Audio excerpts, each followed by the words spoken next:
Hello friend, आज के इस ट्यूटोरियल में हम लोग सीखेंगे एलसीडी प्रोजेक्ट। चलिए शुरू करते हैं। सबसे हम लोग पहले प्रोजेक्ट्स ओपन करेंगे। प्रोजेक्ट्स 8 प्रोफेशनल सिस्टमेटिक कैप्चर ये हमने ओपन कर लिया है। अब हम कंपोनेंट सर्च करेंगे। तो सबसे पहले हम लोग कंपोनेंट बोर्ड पे क्लिक करिए, फिर यहाँ पे पी पे क्लिक करेंगे तो यहाँ पे सर्च आ जाएगा। तो यहाँ पे सर्च करिए आर्डिनो यूएनओ। ये आ गया हमारा आर्डिनो यूएनओ। अगर आर्डिनो की लाइब्रेरी आपने प्रोजेक्ट्स में इंक्लूड नहीं की है तो इससे पहले वाली हमारी प्रोजेक्ट्स की वीडियो आर्डिनो विद एलईडी, उसमें हमने बताया है कैसे आर्डिनो इंक्लूड करते हैं। अब हम लोग यहाँ पे सर्च करेंगे LCD LM016। ये हमारा LCD LM016, इसको हम यहाँ पर पुट कर देंगे। इसको ड्रैग करके आप शिफ्ट कर सकते हैं। LCD को भी ड्रैग करके शिफ्ट कर दीजिए। अब जूम करने के लिए ये जूम बटन है। अब हम लोग इसका कनेक्शन करते हैं। यहाँ से आप स्क्रीन को आगे पीछे कर सकते हैं। तो देखिए RS पिन हम कनेक्ट करेंगे आर्डिनो की 13 पिन पे।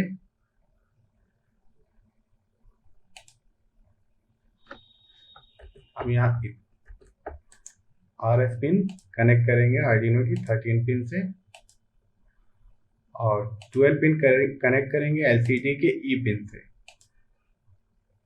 11 पिन कनेक्ट करेंगे आर्डिनो की D4 pin. D0, D1, D2 and D3 pin नहीं यूज करेंगे। इसके बाद D5 पे, इसके बाद D6 एंड D7। LCD की 6 पिन यूज करते हैं डाटा ट्रांसफर करने के लिए, और ये RW में हम लोग ग्राउंड कनेक्ट करेंगे। ग्राउंड के लिए इस ब्लॉक पे क्लिक करिए, टर्मिनल मोड। यहाँ पे देखिए ग्राउंड का ऑप्शन आ जाएगा। ग्राउंड पे क्लिक करिए और ये ग्राउंड ले लीजिए। हमने ये ग्राउंड को पुट किया यहाँ पास। अब ये हम कनेक्ट कर देंगे RW पिन से। हमने RW पिन से कनेक्ट कर दिया है। ये हमारी आर्डिनो और LCD की सर्किट पूरी कंप्लीट हो गई है। अब हम आर्डिनो का कोड ओपन करेंगे। उसके लिए हमें आर्डिनो IDE ओपन करेंगे। ये हमारा आर्डिनो IDE है। ये हमारा कोड पहले से लिखा हुआ है। देखिए हमने जिस पिन पे यूज किया है 13, 12, 11, 10, 9, 8। अगर आप चेंज कर सकते हैं तो आप नंबरिंग चेंज भी कर सकते हैं। RS का पिन 13 है, E का पिन 12 है। आप 12 की जगह 6 भी ले सकते हैं, 5 भी ले सकते हैं। ये हमारी लाइब्रेरी है। और ये LCD.begin 16,2। 16, मतलब कि एक ब्लॉक ऊपर है तो एक ब्लॉक नीचे, और ये 16 ब्लॉक हैं। 1 से लेकर 16 तक ब्लॉक ऊपर होते हैं, 1 से लेकर 16 ब्लॉक नीचे। मतलब 16 अल्फाबेट ऊपर लिख सकते हैं, 16 अल्फाबेट नीचे लिख सकते हैं। LCD सेट कर्सर 0, यहाँ पे हम 0 कर देते हैं। पहली वाली क्या होती है, ये X होती है और ये Y होती है।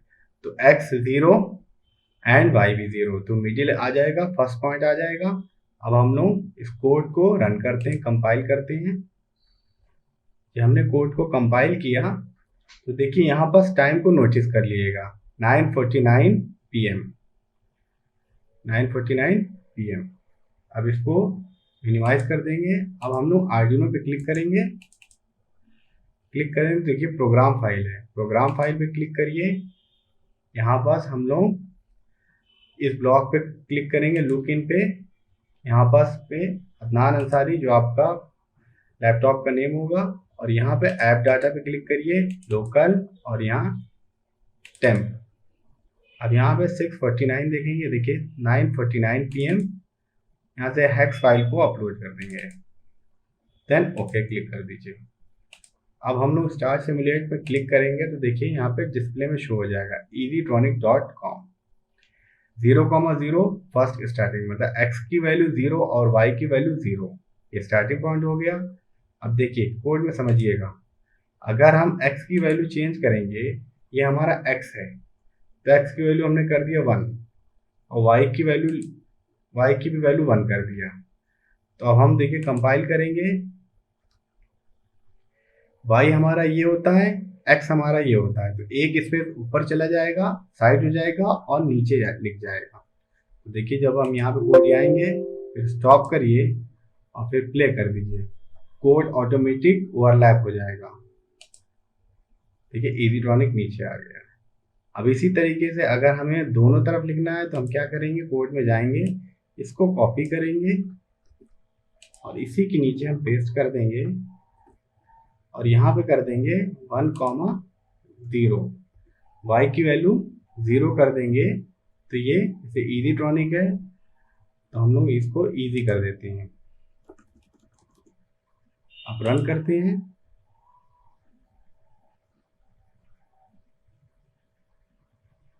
इसको यहाँ पे 1,0 करना था। अब हम लोग इसको स्टॉप करेंगे और यहाँ प्ले कर देंगे।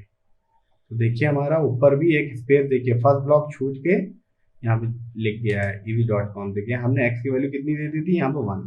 इसी की तरीके अगर x की वैल्यू हम 5 दे देंगे तो 5 ब्लॉक आगे लिख जाएगा easy.com। कोड को कंपाइल हो जाए। जब एक ही ब्लॉक में कोड यूज करेंगे तो आपको बार बार हेक्स फाइल नहीं डालने की जरूरत है, ऑटोमेटिक ये ओवरलैप हो जाएगा। अब फिर से अगेन प्ले करेंगे। देखिए यहाँ से 5 स्टेप आगे हो गया है। अगर आपको इसमें कोई भी प्रॉब्लम हो रही है तो आप कमेंट कर सकते हैं। आज के इस ट्यूटोरियल में हम लोग इतना ही करेंगे।